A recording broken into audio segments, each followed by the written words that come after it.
Hello दोस्तों, मैं doctor Pramod Kumar, योग आयुर्वेद आचार्य। अभी नई वीडियो के साथ दोस्तों, ये देख रहे हैं आप, ये तुलसी का पौधा है दोस्तों। ये है जुखाम, खांसी, बुखार के लिए और स्किन की प्रॉब्लम के लिए अचूक दवा है तुलसी। सारी बीमारियों की दवा तुलसी। तो दोस्तों, जिनको गले की तकलीफ रहती है, गले में खांसी, खराश, गले में सूजन, आपकी शिकायत खांसी, जुखाम, बुखार, तो दोस्तों 11 तुलसी के पत्ते और 4 काली मिर्च चबाकर ऊपर से गुनगुना पानी पी जाएं। सुबह खाली पेट नहा धो के तुलसी के पत्ते तोड़ें और रविवार के दिन तुलसी को ना तोड़ें। तो दोस्तों, तुलसी 11 पत्ते और 4 काली मिर्च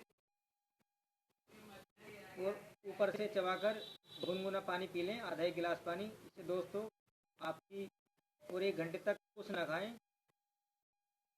इससे आपकी गले की तकलीफ़ें, खांसी, जुखाम, बुखार सब खत्म हो जाएगा और कोरोना का भी खतरा नहीं रहेगा। तो दोस्तों, हमारा वीडियो अगर आपको पसंद आया है तो उसको लाइक और शेयर करें, सब्सक्राइब करना ना भूलें। धन्यवाद।